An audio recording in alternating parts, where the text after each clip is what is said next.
empezar con un pasaje que se ha malinterpretado en forma magistral, y vamos a ver el contexto del pasaje, en qué consiste. Y dice así la palabra del Señor: viniendo Jesús a la región de Cesarea de Filipo, preguntó a sus discípulos diciendo: ¿quién dicen los hombres que es el Hijo del Hombre? Y ellos dijeron: unos Juan el Bautista, otros Elías, y otros Jeremías, o alguno de los profetas. Y él les dijo: ¿y vosotros quién decís que soy yo? Respondiendo Simón Pedro dijo: tú eres el Cristo, el Hijo del Dios viviente. Entonces le respondió Jesús: bienaventurado eres Simón, hijo de Jonás, porque no te lo reveló carne ni sangre, sino mi Padre que está en los cielos. Y yo también te digo que tú eres Pedro, y sobre esta roca edificaré mi iglesia, y las puertas del Hades no prevalecerán contra ella. Y a ti te daré las llaves del reino de los cielos, y todo lo que atares en la tierra será atado en los cielos, y todo lo que desatares en la tierra será desatado en los cielos. Entonces mandó a sus discípulos que nadie dijese que él era Jesús el Cristo. Ya. Esto es muy importante. ¿Por qué? Porque aquí nosotros vemos que este capítulo la Iglesia Católica lo toma. Estamos viendo la diferencia entre la doctrina católica y la doctrina evangélica. Sabemos que la doctrina católica viene del paganismo babilónico, y eso lo dice Apocalipsis capítulo 17. Y hemos visto que la Iglesia Católica en su doctrina tiene muchas cosas que dejan mucho que hablar. Hay cruces invertidas, ellos adoran al sol, al óctuplo sendero de la iluminación, al sol invicto, esa galleta que ellos muestran así, que tiene rayos, y ese es un culto pagano, que los judíos también cayeron en ese culto, en Ezequiel capítulo 8.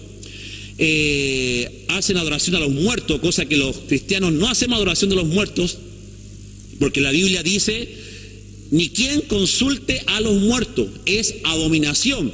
Deuteronomio capítulo 18.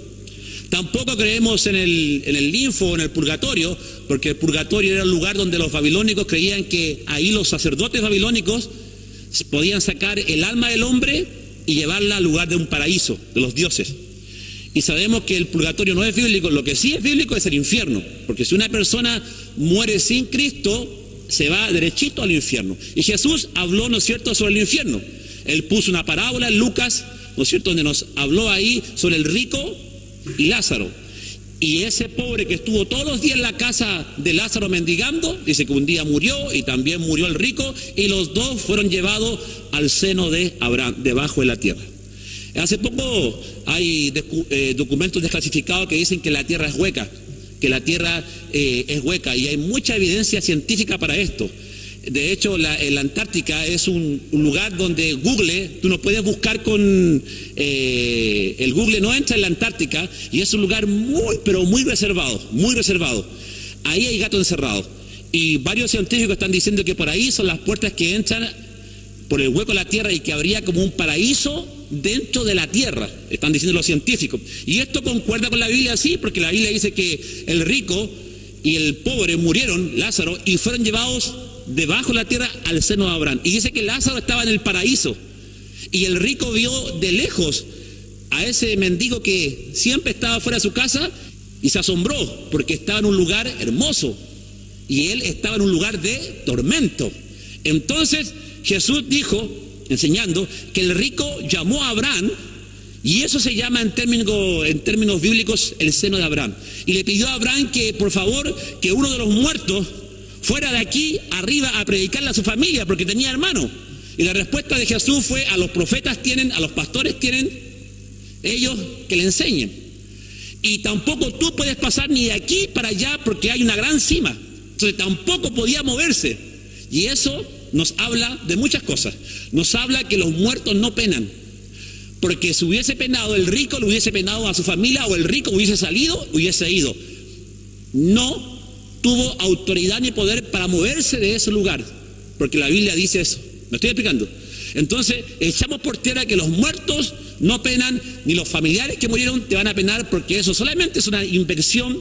Fue creado para asustar a la gente, para manipular a la gente, y para que la iglesia también manipulaba a la gente para hacer una oración para que el supuesto fantasma no viniera más a molestarte a tu vida. Eso es totalmente falso. Entonces, cuando Cristo muere, en Efesios dice 4, que Él llevó cautiva la cautividad. Todos los que habían muerto en el Antiguo Testamento, David, Ezequiel, todos los profetas estaban en el seno de Abraham, donde estaba Lázaro, esperando la promesa. No podían ascender al cielo. ¿Por qué? Porque Cristo fue la primicia ¿de qué? De la resurrección. Pablo dice, vana es nuestra fe si no hay resurrección. Entonces, cuando Cristo resucita, estuvo 3 días muerto. ¿Y dónde estuvo esos 3 días? Abajo, en el seno de Abraham. Y ahí llegó, imagínense cuando Él llega abajo. ¡Wow! Tremendo.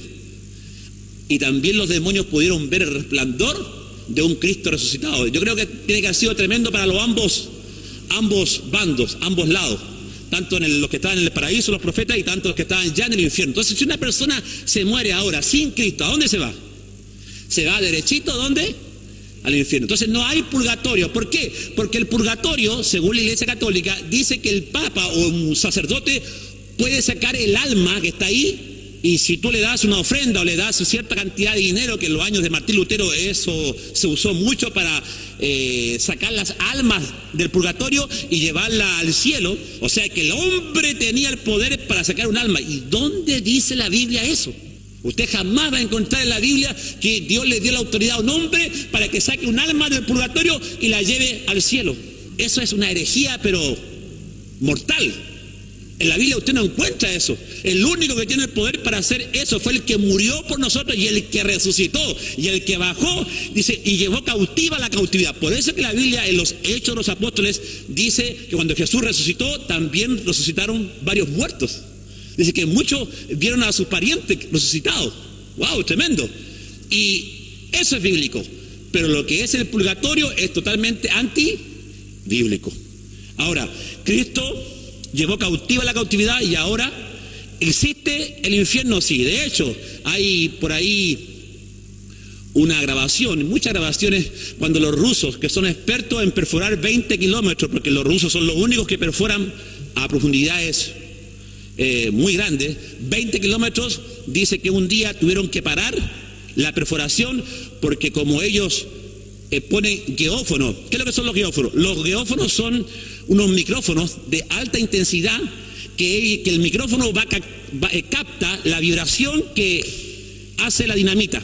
Yo trabajé en una empresa petrolera y yo sé cómo se busca petróleo, y se busca con un golpe de dinamita. Primero se hace un hoyo de 100 metros, se le carga con dinamita, se tapa y se ponen unos geófonos, unos como micrófonos así muy sensibles. Entonces cuando se dispara, ¡pum!, el disparo crea onda, y en la computadora la onda va viendo si encuentra una cuenca de petróleo. Son ondas magnéticas de la explosión. Entonces, por los geófonos empezaron a escuchar gritos, alaridos de mucha gente. Esa grabación está en internet, se hizo famosa. Y los rusos se asustaron, cerraron el pozo y empezaron a cavar en otro lado porque empezaron a escuchar los gritos del infierno. De la gente que estaba en el infierno. ¿Dónde? En la tierra, debajo de la tierra. Y eso sí. Ahora, lo que es bíblico, lo que la Biblia dice, ¿no es cierto? Vamos allá a Apocalipsis. Estamos viendo cuáles son las diferencias del purgatorio y del infierno.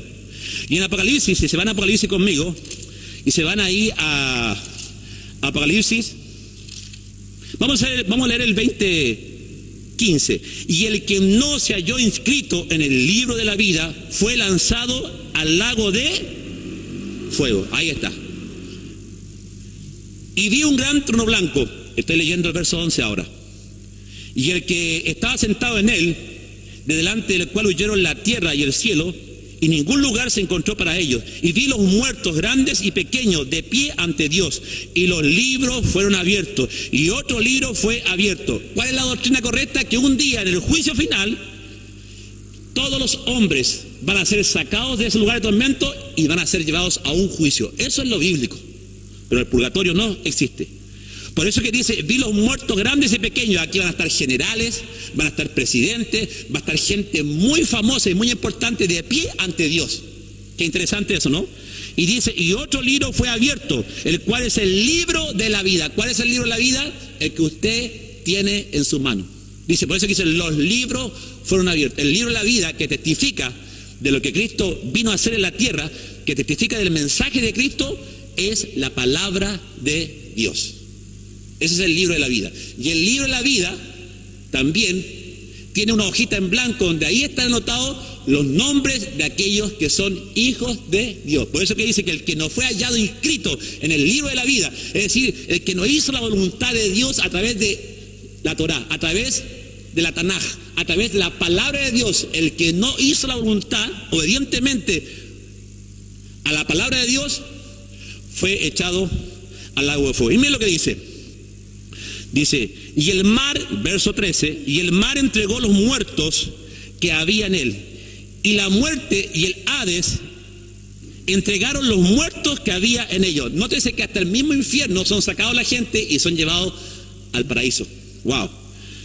Y dice, y fueron juzgados cada uno según sus obras, y la muerte y el Hades fueron lanzados al lago de fuego. Ahora, atención, aquí hay otro lugar preparado para aquellos que están sin Cristo. Se llama lago de fuego. No confunda infierno con lago de fuego, son dos cosas aparte. El infierno está abajo, en la tierra, lugar de tormento, el Hades. Pero la gente cuando sea juzgada, claramente la Biblia dice que ahora, una vez que fue juzgada y hallada culpable, es echada ¿a dónde? En el lago de fuego, donde la llama nunca se apaga, dijo Jesús, y el gusano nunca muere. Wow, tremendo, ¿no? Eso es lo bíblico. Ahora, vamos al capítulo 16 de Mateo. Cuando Jesús está hablando aquí, en este capítulo 16, está hablando de algo que usted y yo hemos hecho alguna vez. Mateo 16. Él preguntó, ¿quién dicen los hombres que soy yo? Esa fue la pregunta. Y la Iglesia Católica dice que en este capítulo 16, aquí vemos al primer papa, porque al primer papa se le entregó las llaves.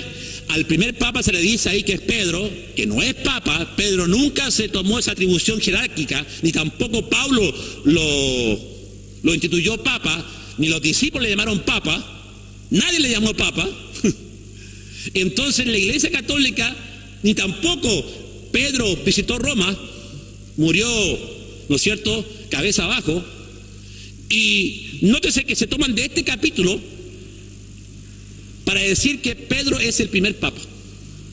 Y esto es totalmente erróneo. ¿Y cuáles son los pasajes que ellos se toman? Vamos a entrar en detalle. ¿Qué es lo que dice el contexto? Jesús está preguntando, ¿quién dicen los hombres que soy yo? Y esa pregunta también Jesús te la puede hacer a ti también en esta hora. ¿Qué es lo que tú crees de Jesús? ¿Cómo tú piensas que es Jesús?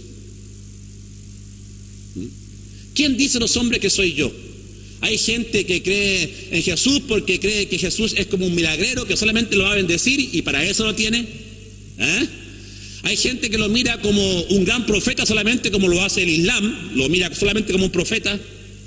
Hay gente que lo mira como un hombre venido del espacio, un extraterrestre. Hay otros que lo ven como sanador nomás. Entonces por eso es que él está haciendo la pregunta, porque él quiere saber si realmente están entendiendo el mensaje que él está dando. Por eso que dice, ¿quién dice los hombres que soy yo? Unos dicen que sos Elías, otros dicen que sos algún profeta. ¿Y qué dicen ustedes? Y la respuesta va a los discípulos ahora. Y Pedro, por revelación del Espíritu Santo, dice lo correcto. ¿Y qué dijo Pedro? Dijo, tú eres el Cristo, el Hijo del Dios viviente. La declaración que hace Pedro es la declaración que todo cristiano verdadero tiene que hacer. Es decir, la salvación, el concepto que Pedro tenía de Jesús era que él sabía en primer lugar que Cristo era el Hijo del Dios viviente. Él sabía que existía Yahweh, Dios, y que Yahweh había enviado a su Hijo, y que él era el Mesías profetizado, que algunos israelitas no creyeron, como los fariseos, los saduceos. Entonces Pedro creía fielmente que delante de él se estaba cumpliendo la profecía bíblica. Tú eres el Cristo, el Cristo. ¿Y qué significa el Cristo? El ungido, el Salvador, el Mesías. ¿Me estoy explicando? Entonces Jesús se gozó en su espíritu, porque mira lo que le dice. Entonces le respondió Jesús, bienaventurado eres Simón, hijo de Jonás, porque no te lo reveló carne ni sangre, sino mi Padre que está en los cielos. Y esto es profundo, porque nadie viene a Cristo sino lo trae, ¿quién? El Padre. ¿Me estoy explicando? ¿Se está entendiendo? Entonces, no hagamos una doctrina de algo, no forcemos un versículo acá para decir que Pedro fue el primer papa porque él confesó a Cristo. El que confesare a Jesucristo como Señor y Salvador, ese será salvo. No solamente Pedro. Pedro está siendo un prototipo. Pedro aquí nos está enseñando que todo cristiano que sirve a Cristo le tiene que confesar también con su boca para recibirlo como Señor y Salvador. ¿Me estoy explicando? Esa es la confesión correcta. Ahora, segundo, mira lo que le dice Jesús. Y yo también te digo que tú eres Pedro, piedra. Él se llamaba Simón, pero ahora Jesús, en base a la confesión, vio que su confesión era sólida, firme como una roca. Por eso que le dice Pietro, roca. Tu confesión, Pedro, es una roca sólida. Eso quiere decir. Y sobre esta roca edificaré, ¿qué dice mí? Claro, ahora, ¿a cuál iglesia se está refiriendo? ¿A la iglesia católica? ¿A la iglesia evangélica? ¿A la iglesia de los mormones? ¿A la iglesia de los testigos de Jehová? ¿A qué iglesia se está refiriendo? La iglesia católica dice que ellos son, que este versículo se toma porque se está refiriendo a la iglesia que católica, y no. Ahora, ¿por qué Pedro, Dios le está diciendo a Pedro, sobre esta roca edificaré mi iglesia? Sobre tu confesión, todo aquel que confiesa a Cristo como Señor y Salvador ahora es templo del Espíritu Santo, dice Pablo. Ahora, y vamos más profundo todavía. Cuando descendió el Espíritu Santo en los Hechos de los Apóstoles, capítulo 2, el primer predicador del cual Dios usa, en ese momento donde descendió en la fiesta de Shavuot, donde descendió el Espíritu Santo y empezaron a hablar en lengua, ¿se acuerdan? Hechos capítulo 2. La gente toda se volvió a Cristo, porque Pedro toma la palabra y dice que se convirtieron en aquel día 3.000 y después 5.000, 8.000 personas se convirtieron en la primera predicación que fue dirigida no solamente al pueblo judío, fue dirigida a todos los ciudadanos de diferentes países que habían venido a la fiesta de Shavuot. Una gran conversión en base a la primera predicación evangélica, primera predicación de Pedro. Por eso que Jesús, sobre esta roca edificaré mi iglesia, porque Pedro simplemente fue el instrumento para que entrara la primera masa de judíos, de etíopes. Él fue el instrumento, fue el primer predicador. Sería absurdo decir eso porque Pedro nunca se tomó esa atribución tampoco. Y si usted lee los escritos de los discípulos de Cristo, Policarpo, Irineo, ellos nunca dijeron que Pablo había sido declarado papa. Nunca dijeron eso. Entonces, cuidado. Ahora, nótese que dice, veamos también, y sigamos, y dice sobre esta roca edificaré. Vamos ahí a Colosenses 1:17. Colosenses 1:17. Y Él es antes de todas las cosas, y todas las cosas en Él subsisten. Y Él es la cabeza del cuerpo, que es la iglesia. Colosenses 1:18. Aquí aclara quién es la iglesia. ¿Quién es la iglesia? La iglesia es el cuerpo. Todo aquel que confiesa a Cristo como Señor y Salvador se constituye una iglesia. Y la palabra iglesia quiere decir los llamados afuera. Eso quiere decir iglesia. Es decir, que si tú confiesas a Cristo y lo recibes y le sirves, te arrepientes, te conviertes, tú pasas a ser ahora la iglesia, los llamados. ¿Me estoy explicando? Por eso que dice, y Él es la cabeza. Ahora, ¿quién es la cabeza de la iglesia? ¿El Papa? La cabeza de la iglesia se llama Jesucristo. Así de simple. Y Él es la cabeza del cuerpo, que es la iglesia. El que es el primero, el primogénito de entre los muertos, para que en todo tenga la preeminencia. ¿Quién es? Cristo. ¿Ok? Entonces, estamos en Mateo capítulo 16 y estamos viendo el capítulo polémico donde la Iglesia Católica se toma para decir que Pedro fue el primer papa y que ellos son la primera iglesia y la verdadera iglesia. Entonces, la iglesia somos usted y yo. El sacerdocio recayó en nosotros. ¿Cuántas piedras tenía Lucifer? 12 piedras preciosas. Él las perdió y por eso que el sacerdote, ahora también, el que ministraba en el lugar santo, tenía también 12 piedras. En nosotros recayó ahora la responsabilidad de predicar el sacerdocio. Y mire lo que dice, vamos a Primera de Pedro. Y mire lo que Pedro dice sobre la piedra y sobre el sacerdocio. El supuesto papa, mire lo que dice el supuesto papa sobre el llamado que tiene toda persona que confiesa a Cristo, sea etíope, negro, amarillo, sea de cualquier nación y lengua, no hay diferencia. Vamos, Primera de Pedro capítulo 2, ¿lo encontraron?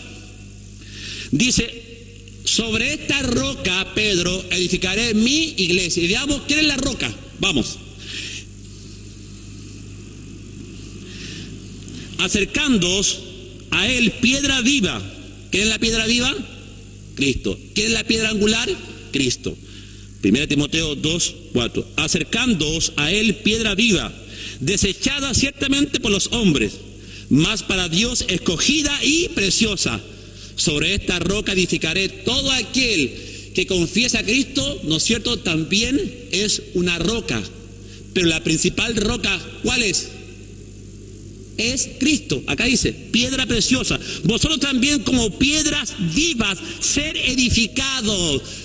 Pedro, sobre esta roca edificaré mi iglesia. ¿Y qué también somos nosotros? Somos como Pedro, piedras vivas que tenemos que ser edificadas. ¿Por quién? Por la piedra angular. Todo edificio tiene muchas piedras. El edificio está lleno de piedras. Las pirámides están llenas de piedras. Pero siempre hay una piedra angular que sostiene a todo el edificio. Si no hay esa piedra angular, el edificio se viene abajo. Y Pablo dice que Cristo es la piedra angular. ¿Cuántos dicen amén? Así de claro y así de sencillo. Entonces, sed edificados como casa espiritual y sacerdocio santo para ofrecer sacrificios espirituales aceptables a Dios por medio de... ¡Wow! Este pasaje sí que es tremendo, hermano. Aquí habla la función de la iglesia. ¿Cuál es? Que usted y yo ahora somos iglesia, que tenemos que ser edificados en la roca que es Cristo. Somos una casa espiritual, dice, y sacerdocio santo. ¿Para qué somos usted y yo? O sea, que el que viene a Cristo es un sacerdote. Y no se asuste por la palabra sacerdote, porque la palabra sacerdote, ¿qué significa? Uno que intercede por otro, uno que ministra a Dios y que ministra a su prójimo. Eso es un sacerdote. Y también nosotros fuimos llamados a eso. Eso es sacerdocio. El sacerdote de Aarón, el sacerdocio de Moisés, que conducían al pueblo ¿a dónde? A Dios. ¿Por qué decimos esto? Porque ahora en Cristo nosotros somos las piedras vivas, que estamos edificados en la piedra angular. ¿Me estoy explicando? Y mire lo que dice Primera de Pedro 2:9. Pedro aclara mejor el tema del sacerdocio. Y mire lo que dice en Primera de Pedro 2:9. Mas vosotros sois, ¿qué dice? Linaje escogido, real sacerdocio, nación santa, pueblo adquirido por Dios, para que anunciéis las virtudes de aquel que os llamó de las tinieblas a su luz admirable. Ahí está, más claro echarle agua, como dicen aquí los paraguayos. Clarito está. Nosotros ahora recayó el sacerdocio. Cuando usted predica a Cristo, cuando usted lleva a otras personas a Cristo, usted está cumpliendo el sacerdocio. Y no solamente es Pedro, sino que es Pedro juntamente con nosotros. Amén. Ahora, mire lo que dijo el supuesto papa, refiriéndose sobre el poder de la iglesia, refiriéndose cómo había que ministrar la iglesia. Mire lo que dijo. Vamos ahí a Primera de Pedro 5, a Primera de Pedro 5, 2, ahí mismo. Primera de Pedro 5, 2 dice: apacentad la grey de Dios. ¿Cuál es la grey de Dios? La iglesia. ¿Y cómo hay que apacentarla? que está entre vosotros, cuidando de ella no por fuerza, sino voluntariamente, no por ganancia deshonesta, sino con ánimo pronto. Nótese que dice que este supuesto papa, si estuviera él reinando en el Vaticano, se moriría de infarto al corazón, porque ahí en el Vaticano hay el mayor banco del mundo, está en el Vaticano. Las mayores empresas del mundo pertenecen al Vaticano. Y dice aquí clarito, dice este futuro papa, o sea que Pedro tendría que reprender al Vaticano y a todos los papas entonces, porque él dice, ministrando a la grey voluntariamente, no por ganancias deshonestas. Ganancias deshonestas. Averigüe usted qué le pasó a Juan Pablo I, el papa que duró 33 días en el Vaticano, que descubrió que la logia P2, logia masónica, estaba dentro del Vaticano y que cardenales, obispos eran masones, y que más encima estaban lavando el dinero ellos, el Banco Ambrosiano, el Banco del Vaticano, estaba lavando el dinero de la mafia siciliana. Esto fue un escándalo terrible que llevó a la muerte de Roberto Calvi, el presidente del banco y gerente del Banco Vaticano.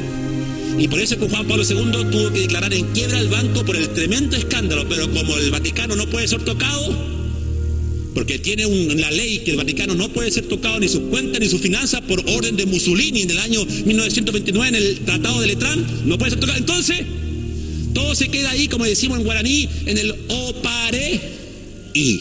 ¿Qué quiere decir? Todo se queda ahí congelado, tranquilo. Entonces, si tuviera el Papa Pedro, el supuesto Papa, reprendería y santificaría ese lugar que lo ha convertido en cueva de ladrones.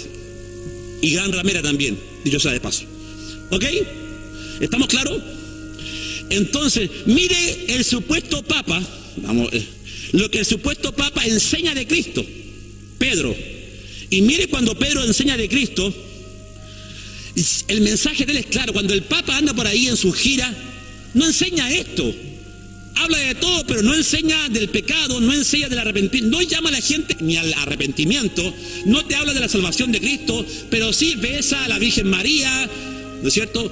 Y prácticamente la gente lo idolatra, porque la gente solamente quiere tocar su manto, quiere tocar sus manos para que él derrame bendición, y prácticamente él no lleva ningún mensaje cristocéntrico a las naciones. No.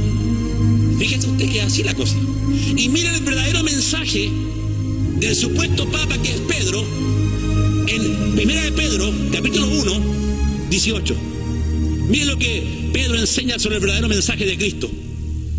1 de Pedro 1, 18. Sabiendo que fuiste rescatados de vuestra vana manera de vivir, la cual recibiste de vuestros padres, no con cosas corruptibles como de oro o plata, sino con la sangre preciosa de Cristo, como de un cordero sin mancha y sin contaminación. Tremendo mensaje donde Pedro está aclarando que hemos sido comprados a precio, que Cristo pagó el precio de nuestro pecado, llevándolo a la cruz del Calvario, y todo aquel que confiesa a Cristo se está aferrando a esa ley que Dios decretó y declaró cuando Cristo murió.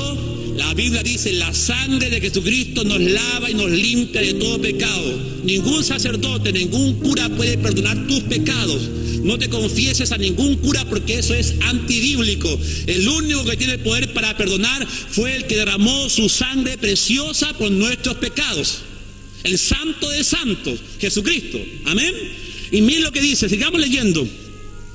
Dice, como de un cordero sin mancha y sin contaminación, ya destinado desde antes de la fundación del mundo, pero manifiesto en los postreros tiempos por amor de vosotros, y mediante el cual creéis en Dios, quien le resucitó de los muertos y le ha dado gloria, para que vuestra fe y esperanza sean en Dios, habiendo purificado vuestras almas por la obediencia a la verdad, mediante el Espíritu, para el amor fraternal no fingido, amados los unos a los otros entrañablemente de corazón puro, siendo renacidos no de simiente corruptible, sino de incorruptible, por la palabra de Dios que vive y permanece para siempre. Es decir, ¿cómo una persona llega a la salvación de su alma?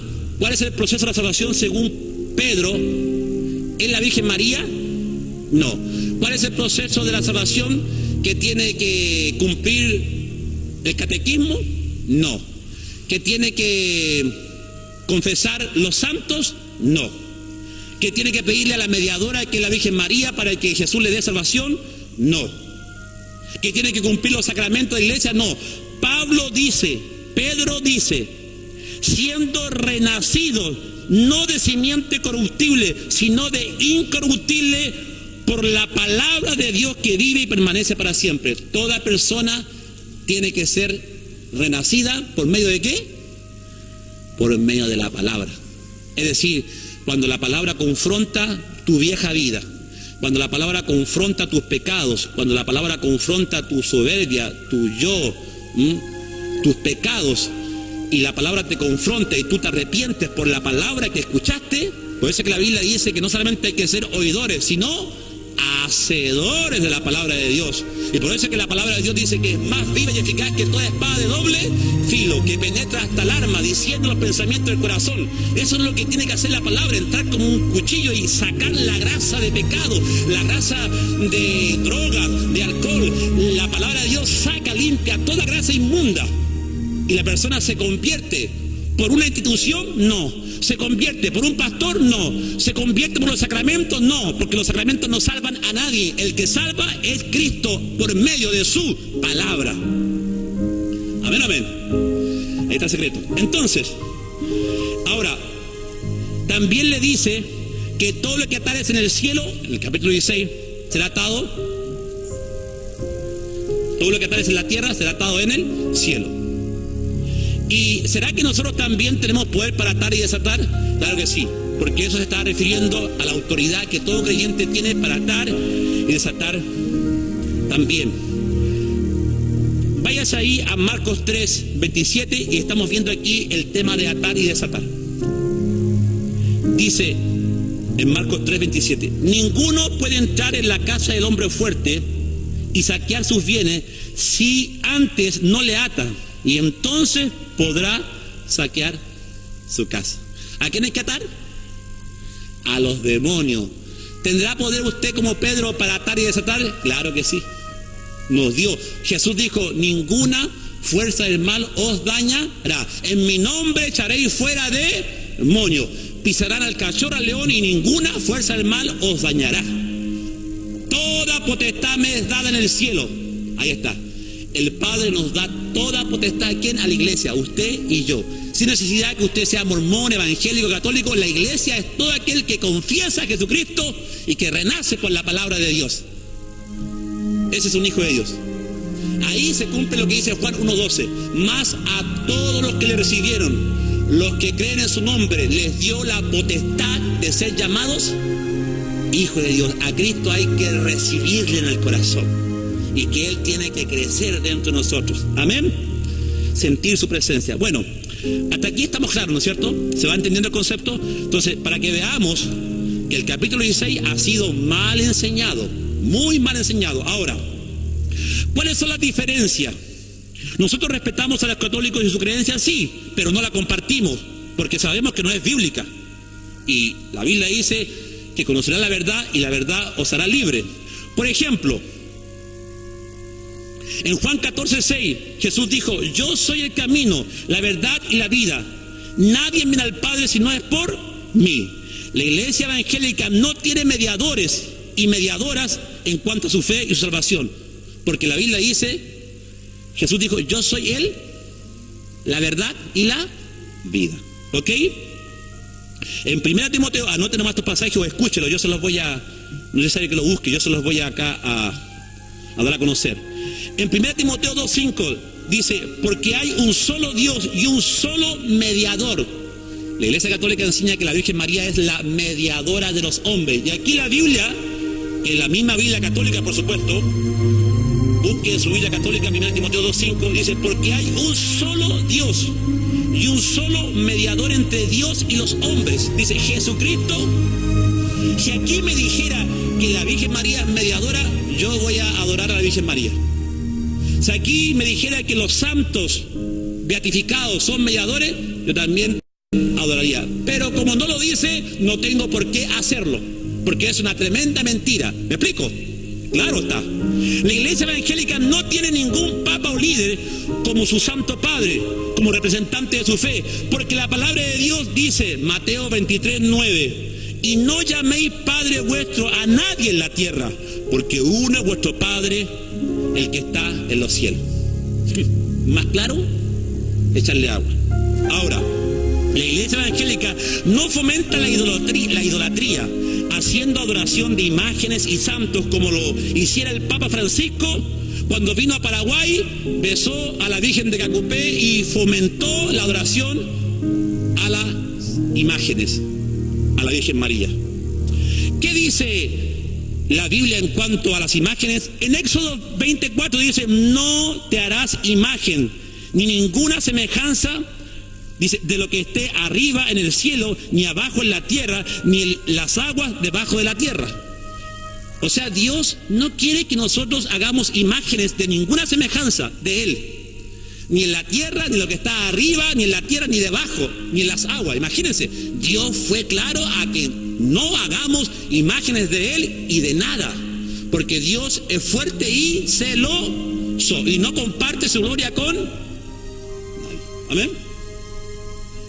La iglesia evangélica jamás enseñará que la doctrina de la salvación del alma del hombre es por medio de indulgencias, penitencia, por medio de obras de caridad o de los sacramentos. Solo es por la fe en nuestro Señor Jesucristo, porque la Biblia dice que el justo por la fe vivirá. Así es. En Hechos de los Apóstoles dice así, en Hechos 4:12, y en ningún otro hay salvación, porque no hay otro nombre, escucha bien, debajo del cielo, dado a los hombres en que podamos ser salvos. No hay otro nombre, ni Papa, ni Julio, ni Alberto, ni Nerón, no hay otro nombre.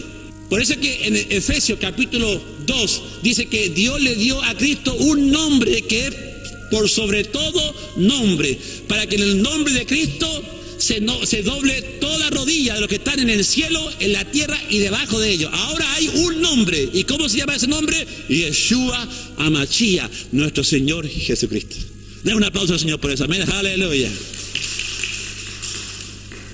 La iglesia evangélica cree firmemente que la salvación del hombre no es por obras humanas, sino por la fe en Cristo, porque así lo establece la palabra de Dios en Efesios 2:4. Y que dice así, pero Dios, que es rico en misericordia, por su gran amor con que nos amó, aun estando nosotros muertos en pecados, nos dio vida juntamente con Cristo. Por gracia sois salvos. No es por las obras, es un don. ¿Qué es lo que es gracia? Charis. Favor concedido sin merecerlo.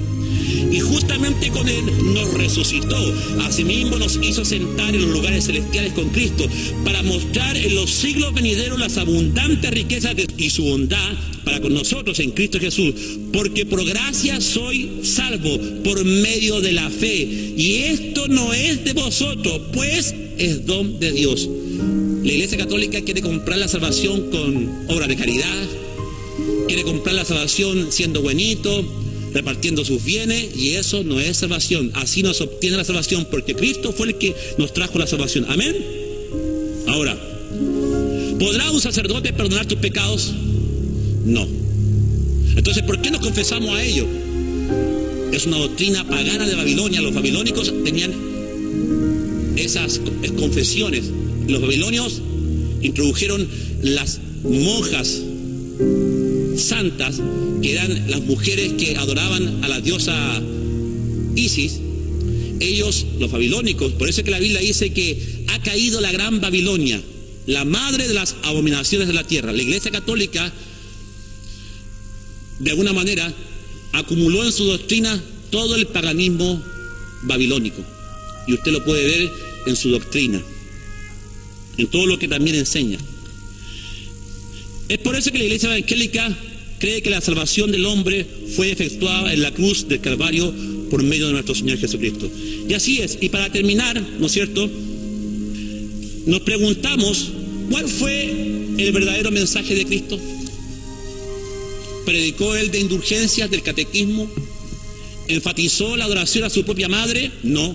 Cristo tuvo más hermanos. Y la Biblia dice que un día Jesús estaba enseñando a sus discípulos, golpea la puerta y un discípulo le dice: maestro, te busca tu madre y tus hermanos. Y Jesús en ese día podría haber dicho: mi madre, por favor, venga la Virgen María, la mujer que me trajo al mundo, que es divina, que es la madre de Dios, por favor, háganle un espacio aquí a esta madre. ¿Dijo Jesús eso? No, la Biblia dice que Jesús dijo claramente: mi padre, mi madre y mis hermanos son los que hacen la voluntad de mi Padre que está en los cielos. ¿Por qué cree usted que en la cruz Jesús le entregó a Juan por hijo? Porque Jesús estaba rompiendo toda relación con ella y que ahora Juan pasaría a ser su hijo. ¿Por qué cree usted que en las bodas de Caná de Galilea Jesús le dijo: mujer, todavía no ha llegado mi hora?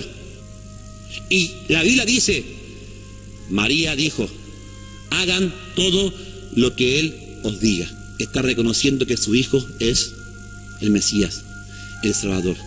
Cuando el ángel visitó a María, ¿qué dijo María? Engrandece mi alma al Señor y mi espíritu se regocija en Dios mi Salvador. María misma reconoció que ella estaba siendo salva a través de su propio hijo. ¡Wow! Tremendo. Ahí está. Entonces, ¿cuál fue el mensaje de Cristo? El mensaje de Cristo que no predica el Papa fue este: y llamando, Marcos 8:34, y llamando a la gente y a sus discípulos, les dijo: si alguno quiere venir en pos de mí, niéguese a sí mismo, tome su cruz y sígame. Jesús, ante grandes multitudes, eso no hizo que cambiara su mensaje. A Jesús no le importó nunca las multitudes. Hoy al Papa le siguen grandes multitudes y le ponen un Papa móvil. Y Cristo andaba en un burro, el burro móvil, predicando a todos. Mira la sencillez, mira la humildad de Cristo. Por eso es que nadie se puede comparar a nuestro Señor Jesucristo. ¿Cuándo dicen amén? Y siempre, cuando estuvo parado ante grandes multitudes, Jesús siempre predicó el mismo mensaje. Por ejemplo, en Marcos 1:15 dice, diciendo: el tiempo se ha cumplido y el reino de Dios se ha acercado. Arrepentíos y creed ¿en qué? En el Evangelio. Váyase ahora, por favor, estamos terminando, váyase ahí a Lucas 14:25 y mire cómo dice que grandes multitudes, estamos hablando de grandes, le seguían a Cristo. Y vamos a ver cuál fue el mensaje que Cristo les dijo a esas grandes multitudes. El mensaje siempre fue el mismo. Y es el mismo mensaje que usted y yo siempre tenemos que predicar. No tiene por qué cambiar. Lucas 14:25.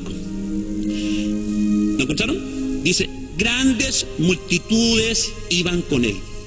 Y volviéndose Jesús les dijo: si alguno viene a mí y no aborrece a su padre y a madre y mujer e hijos y hermanos y hermanas y aún también su propia vida, no puede ser mi discípulo. El que no lleva su cruz y viene en pos de mí, no puede ser mi Cristo. Es por eso que Cristo jamás usó un mensaje ecuménico de amor y de unidad que usa el Papa, solo para conseguir un fin. Es decir, Cristo no usó un mensaje de amor y unidad solo para levantar el prestigio de una religión que se está desacreditando y desmoronando a nivel mundial en el seno mismo de su santa sede, con todos los escándalos del lobby gay y los escándalos de pedofilia que está teniendo el Vaticano. Ahora, para terminar mi reflexión de esta noche, es por eso que hay una gran diferencia entre lo que es la iglesia evangélica y lo que es la iglesia católica, como usted ya lo ha visto. Nosotros nos apegamos a las escrituras tal cual como son. Entonces, de ahí que usted entienda que el mensaje de Cristo siempre fue el mismo. Y termino diciendo esto: el Papa Francisco le está lavando la cara a una iglesia que se ha prostituido, donde hay escándalos de homosexualismo dentro del Vaticano, una iglesia donde uno de sus sacerdotes, muy reconocido teólogo, que en el tiempo de Juan Pablo II enseñaba en el Vaticano, llamado Martín Malachi, dijo que en el conclave del año 1964 los sacerdotes habían entronizado a Satanás sacrificando a un niño, violándolo primero y sacrificando a un niño debajo del Vaticano. Lo dijo un teólogo, Martín Malachi, para que usted lo busque y no crea que es cosa mía. Y ese sacerdote católico lo encontraron muerto en su casa. Y cuando lo encontraron muerto, él estaba terminando el libro que decía cómo el nuevo orden mundial se está introduciendo en el Vaticano. O sea que ese sacerdote dijo muchas cosas que a los cardenales, obispos y papas no les gustó.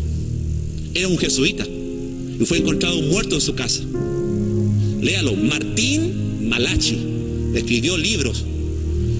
Y si ellos entronizaron ¿a quién? A Lucifer, Martín Malachi dice que lo entronizaron por un motivo principal, para que Satanás, con todo su poder, viniera al Vaticano para levantar al futuro papa llamado Petrus Romano. Y Petrus Romano es el Papa Francisco, porque es el único papa. Todos los papas tienen un anillo, y el anillo que tiene el Papa Francisco, siempre se le pone el nombre del Papa al anillo. Pero el Papa Francisco hizo algo que nunca había hecho ningún Papa. Mandó a ponerle el nombre de Petrus, Pedro. Y San Malaquías dice que el último Papa que reinaría en el Vaticano sería Petrus el Romano. Le puso el nombre de su pescador, de Pedro. También fue llamado, él se llama a sí mismo Francisco de Asís, que Francisco de Asís fue llamado también Pietro. Ahí está, Petrus el Romano. Entonces, terminando con esto, hoy vemos que muchos hermanos son seducidos. Cuando vino el Papa acá, Francisco, a Paraguay, muchos hermanos quedaron seducidos porque trajo un mensaje de amor, de unidad, que sabemos que puede ser bíblico, pero no es el mensaje de Cristo. Ya vimos cuál era el mensaje de Cristo, llamando a las multitudes al arrepentimiento, para que se arrepintieran de su pecado. Entonces, como que sedujo a muchos cristianos también el mensaje del Papa. Y eso es lo preocupante. ¿Por qué? Porque ese mensaje de amor y unidad también lo usaron los jesuitas cuando llegaron aquí al Paraguay. Los jesuitas son expertos en valerse de la pobreza para mostrar esa cara al mundo de que ellos están con los pobres. Pero los jesuitas, cuando llegaron a Latinoamérica, ellos esclavizaron a los guaraníes, esclavizaron a todos los indígenas de cada nación de Latinoamérica para que trabajaran su tierra y para que de aquí enviaran a España algodón, maíz, carne, de todo, con una obra de mano muy barata, que prácticamente fueron esclavos de ellos. Entonces el mensaje de los jesuitas no cambió a nadie, no transformó a nadie. De hecho, los historiadores dicen que hicieron al indio o al indígena más supersticioso. ¿Y por qué dice? Claro, porque los jesuitas fomentaron que en la selva estaba el moñay, estaba el bombero, la llorona, el aoao, estos monstruos mitológicos. Entonces, como se les llamó las reducciones, ellos tenían a todos los indígenas trabajando en sus famosas reducciones, que eran fábricas de hacer dinero. Y el que quería irse, porque se aburría y sabía que le estaban explotando, le decían no, porque afuera está el pompero, el moñay, la llorona, el fantasma. Entonces se quedaban en las reducciones. Los jesuitas, ellos trajeron un evangelio de la sagrada resignación. Ellos presentaron una virgen de los dolores, que tiene un corazón que le atraviesa una espada. Es decir, presentaron a un Cristo sufrido, presentaron a un Cristo miserable. Entonces el indígena se identificó con ese sufrimiento. Y ese no es el mensaje de Cristo. ¿Por qué? Porque hoy vemos que cuando hoy hacen los trabajadores de Paraguay, cuando quieren hacer una huelga, se sacrifican ¿dónde? En una cruz. Mire usted, eso es el pensamiento jesuita. Pobreza, miseria, sufrimiento. Creer que el mensaje de Cristo está basado en el sufrimiento, en la miseria, en la pobreza. Entonces, hacían hacer penitencia de pobreza y fomentaban este evangelio miserable, que muchos historiadores hablan de este mensaje que no salvó a nadie ni convirtió a nadie, que hizo más sufrido al indígena, porque el mensaje de Cristo es un mensaje de bendición, un mensaje de buenas noticias, amén, amén, un mensaje en que el que ama a Dios, todas las cosas le ayudan a bien. Jehová es mi pastor y nada me faltará. No te he dicho, si creyeres, verás la gloria de Dios. Wow, un mensaje, hermano, liberador, sanador, pero no un mensaje de miseria. Y para terminar, el mensaje ecuménico que está llevando el Papa a todas las naciones del mundo es solamente para ahora atraer a los pastores y al pueblo evangélico para que reconozcan, según el Concilio Vaticano II, llevado a cabo por Juan Pablo II, de ahí sale el decreto de ecumenismo. ¿Y qué es lo que es ecumenismo? Ecumenismo es al final, porque yo leí el decreto, y en el decreto dice que todos los que no son católicos al final tienen que reconocer que la Iglesia Católica es la única iglesia que Cristo dejó en la tierra.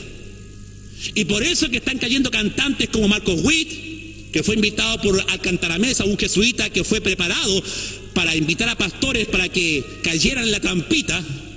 Están varios cantantes, Marco Barrientos, Alex Campos, Jesús Adrián Romero, han sido invitados a cantar ahí al Vaticano, y pareciera que el ecumenismo es bueno, porque unidad y amor. Pero la Biblia dice, ¿qué comunión tiene la luz con las tinieblas? La Biblia dice, no podemos participar de la mesa de los demonios y de la mesa de Dios. ¿Me explico? O sea que hay una gran diferencia. Porque este mensaje de amor y unidad solo está haciendo que los pastores caigan en la trampa del ecumenismo, que al final reconocer que la Iglesia Católica es la madre de todas las iglesias. Y no es así. La iglesia somos usted y yo. Amén. Ya enseñamos en este estudio lo que es la iglesia. Cristo es la cabeza de la iglesia y usted y yo somos la iglesia de Cristo. Amén. Entonces no caiga en la trampita del ecumenismo, porque no es bíblico, porque eso es un engaño que según el Concilio Vaticano es solamente para enfatizar que la Iglesia Católica al final es la que convoca a todos, porque ella es la madre que está convocando a sus hijos. ¡Wow! La gran ramera. ¿Se está entendiendo el mensaje? Entonces, cuidado con eso. Vamos ahora a orar. Le vamos a dar gracias al Señor por este mensaje, que sea de bendición para muchos católicos también, para que Dios abra sus ojos y pueda caer esa ceguera del cual están. Padre, en esta hora te damos gracias por tu amor y tu misericordia. En esta hora, Dios mío, Señor, te agradecemos porque tú eres bueno y maravilloso. Padre, unge nuestros ojos con colirios para que podamos ver cada día más la verdad como ha sido presentada en esta hora, en este mensaje. Señor, que este mensaje sea luz, que este mensaje, Señor, a través de tu Ruach Kadosh, que es el Espíritu Santo, pueda abrir los ojos de aquellos que están en esclavitud, de aquellos que están en una doctrina pagana, de aquellos, Dios mío, Señor Padre, que creen que están en la verdad, pero están en la mentira babilónica. Padre, sálvalos, ten misericordia de ellos, Señor. Y en esta hora te pido que este mensaje sea de bendición para todo aquel que lo escuche. Y te damos gracias, muchas gracias, en el nombre del Padre, del Hijo y del Espíritu Santo. Amén, amén, amén. Que Dios les bendiga y que Dios me los guarde. Y los que quieran ofrendar, ahí está la ofrenda para que ustedes puedan ofrendar en el nombre de Jesús. Dios me lo bendiga.